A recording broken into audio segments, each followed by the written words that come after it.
Thank you very much for that. To Jack Jupin right now, the former FBI supervisory agent. He specializes in mass shootings, a specialty, sadly, that is very much needed in this country right now. Jack, thank you for taking the time. I do want to go over a little bit of the timeline that we're getting, Jack, and this idea that once the gunman, Salvador Ramos, had entered the school at around 11:33 a.m., I believe, something like that, the Central Time on Tuesday, within about 4 minutes, at least 3 police officers were in the school and had entered the school as well. Yet it would take upwards of almost an hour before others waiting outside, to say nothing of those already in the school, to take out the shooter. What are we to make of that? Thank you for having me, Neil, and good morning. Neil, several years ago, the active shooter program completely changed across the United States.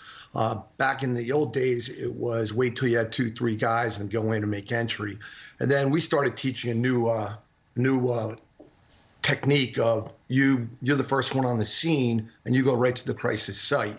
Your job is solely to eliminate the threat. And unfortunately, that even entails sometimes having to step over people that have been injured or even fatally wounded. And it's our job to actually get to the threat immediately as fast as we can and eliminate that threat. Obviously, you don't know where that barricaded subject could or could not be. In this case, he was, I believe, hiding in a closet and came out and was still shooting. But the way we've taught it at the FBI, and we're talking and working with a lot of local police departments and state police, is we go immediately to the threat upon arriving on scene. All right, so it wasn't too long after their arrival on the scene, around 11:35, just a few minutes after the assailant was in the school, in the classroom, before they heard shots. Now, far be it from me to second guess what was going on, but who would have called the orders then to have those officers engage, especially when they're hearing shots? Because, as I think you intimated here, once you hear shots, all bets are off. They are all off, Neil, and there's quote unquote nobody giving the order. Whether you're on duty or off duty as a law enforcement officer, if you see an active or aware of an active shooter situation, you're supposed to address it immediately.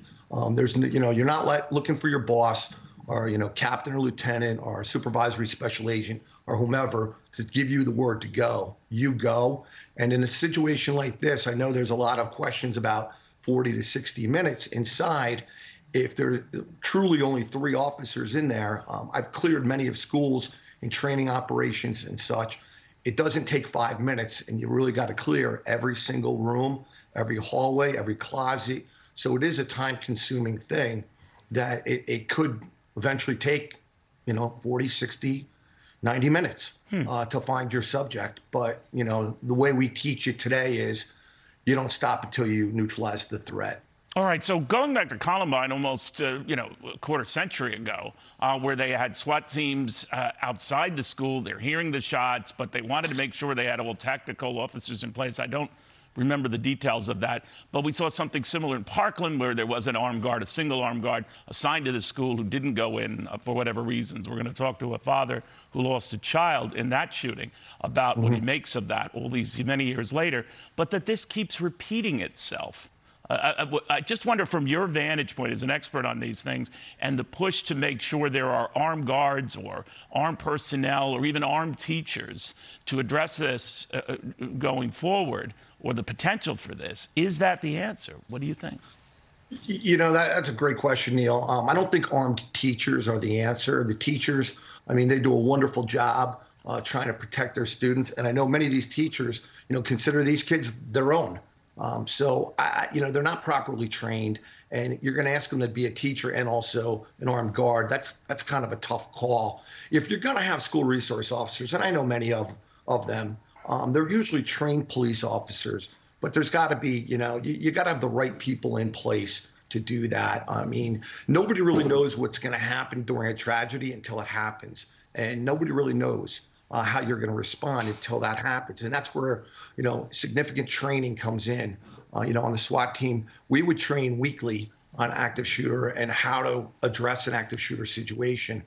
In my company right now, to this day, I still do the same thing. I teach corporations, schools on how to deal with an active shooter situation, not only how to deal with the active shooter, but how to deal with law enforcement's response. Because as I said earlier in the show, the job of the officer coming in or the agent coming in is to eliminate the threat. Unfortunately, they can't stop and bandage people up and evacuate people. They're going to the threat as they make entry. Just incredible. Thank you very much for your expertise, Jack. Very sad, but the country really needs you to just sort of help sort this out for those who might not be familiar with some of these strategies and how to go forward, because it does keep happening again and again. In fact, sometimes this can get lost, just the sheer number of shootings we have in this country. A week ago today, all those kids were alive. A week ago today, those two teachers were alive. A week ago today, if you think about it, so was Daniel Enriquez, a 48-year-old Goldman Sachs worker